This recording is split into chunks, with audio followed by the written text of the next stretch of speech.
জ্ঞান আমি দিতে পারি। যাওয়া যাক। গুড মর্নিং গাইস, কেমন আছে সবাই? লাইফে সবাই নতুন কিছু করছে, আমাদের ভাবলাম কী করা যায়, লাইফ কোনো এন্টারটেনমেন্ট পাচ্ছি না, আর গল্প করারও সেরকম কেউ নেই। তাই ভাবলাম তোমাদের সাথে লাইফে ছোটো করে জিনিস শেয়ার করি। এত ঘুম পাচ্ছে এখন। বাই তবে খাওয়ার এখনো ভোটের কালি এখনো রয়েছে, 1 মাস হয়ে গেছে এখনো ভোটের কালি রয়েছে আমার। ঠিক আছে, ফ্রেশ হয়ে কথা বলছি, টাটা। ফ্রেশ হয়ে চলে এসেছি গাইস, কি বলবো, কি গরম। আর দেখো বাইরে কত রোদ আছে, দেখতে পাচ্ছ? চাই একটু স্কিন কেয়ার করে নিই, নইলে একদম ট্যান পরে কি অবস্থা হবে বুঝতেই পারছো। এই থোবড়াটাকে একটুখানি কিছু করা যাক। 15 বার এনেছি এটা আমি নিজে হাতে, স্কিনও নিয়ে যাবে। গ্রিন গ্রিন হয়ে গেল নাকি বুঝতে পারছি না আদৌ আমি কি ভিডিও বানাচ্ছি। মেকআপ তো করতে পারি না, জাস্ট স্কিন কেয়ারটাই করি। আজ তো ছুটি।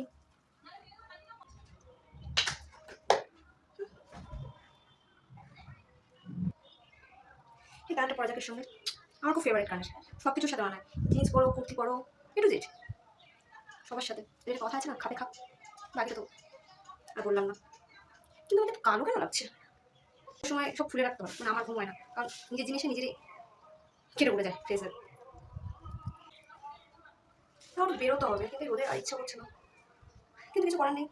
রান্না করতে তো আমি সব থেকে বিরক্ত করলাম, ওই জন্য বাইরে সব থেকে ইম্পর্টেন্ট জিনিস মেকআপ না হলেও চলবে, বাট লিপস্টিক ভেরি ইম্পর্টেন্ট।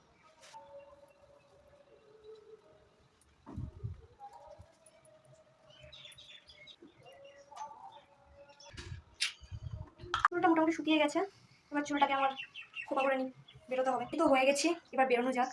দেখো গাইস বাইরে কি রোদ্দুর, তার মধ্যে হাওয়া হয়েছে, সব একদম পড়ে গেছে, কি অবস্থা। বাট কিছু করার নেই, যেতে তো হবেই।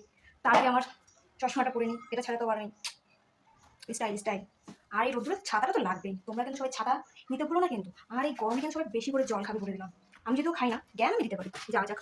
ছাতার নিচে এবার আমি চলে এসেছি, ছাতা আর কি বলবো আমার সঙ্গী। এবার নামা যাক।